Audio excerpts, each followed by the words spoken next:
कि किस प्रकार से शुद्धता आए, किस प्रकार से हमारा प्रदेश जो कई तरह की समस्याएं 10 वर्ष पहले थी, करप्शन किस प्रकार से उसको समाप्त करना है, क्राइम किस प्रकार से समाप्त करना है, जाति पाति की प्रथा से राजनीति को कैसे ठीक करना है, जिसको मैं कहता हूं हमेशा कि 3C, इससे छुटकारा पाना है।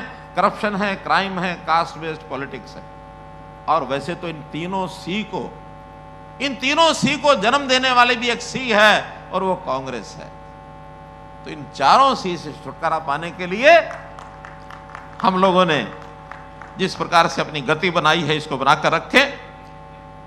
हमने पिछले 9 सालों में चाहे युवाओं की नौकरी हो, चाहे खेल हो, चाहे कृषि हो, और चाहे इन युवकों को ट्रांसपेरेंट भर्तियां हो, इसके अंदर जितना काम किया कोई भरोसा कर नहीं सकता था। जब हमने ये बात शुरू की थी कि हम नौकरियां ट्रांसपेरेंट भर्ती से करेंगे, बिना पर्ची खर्ची के करेंगे, तो बहुत लोग हमको डराते थे।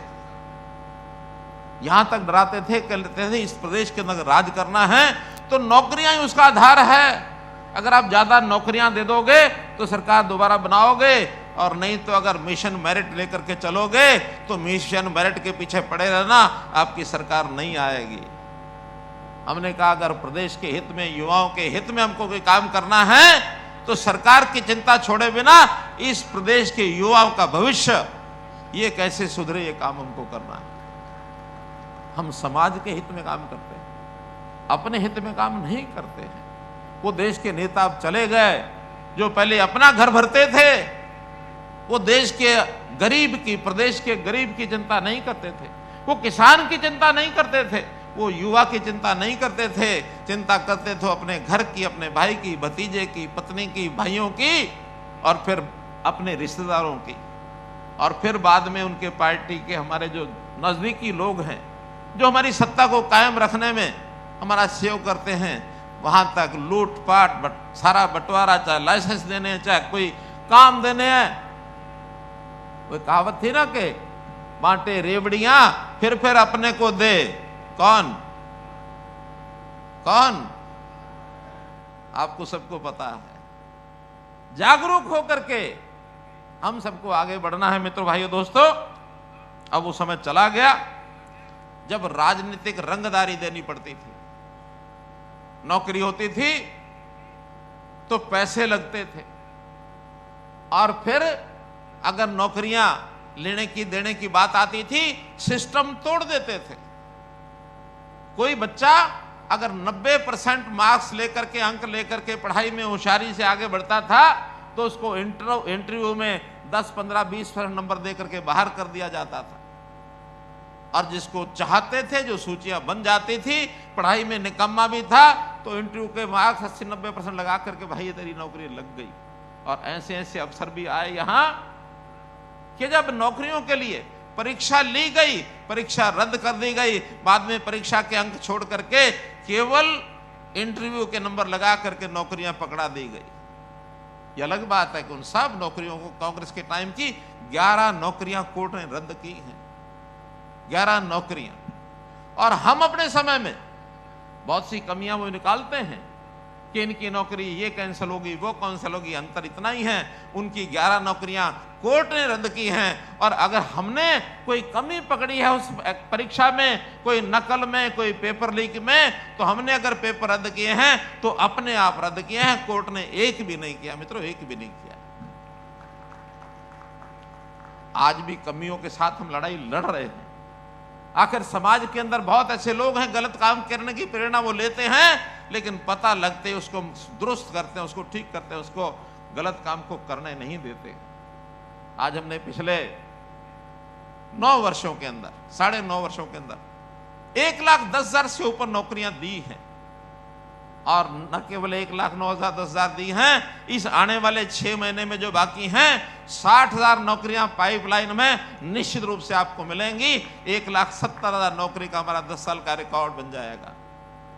इतनी ट्रांसपेरेंट भर्ती हरियाणा के अलावा, पिछले इस 10 साल के अलावा पिछले साल में तो कभी सोचा ही नहीं किसी ने। तो इस प्रकार के सारे काम को हमने ट्रांसपेरेंट तरीके से किया है। आम आदमी की तकलीफों को भी समझा है कि उस तकलीफ को दूर करने के लिए हमें चाहे कोई सिस्टम अपनाना पड़े, हमने सारी ट्रांसपेरेंसी लाने के लिए टेक्नोलॉजी का सहारा लिया। हमने ऑनलाइन पोर्टल बनाए और ये लोग कहते हैं कि हम आएंगे तो वोट हम मेरिट सब खत्म कर देंगे, पोर्टल उठा को फेंक देंगे। पहली बात तो ये है, आप कहां सपने ले रहे हो, आपको कोई नहीं आने देगा, आपको कोई आने ही नहीं देगा।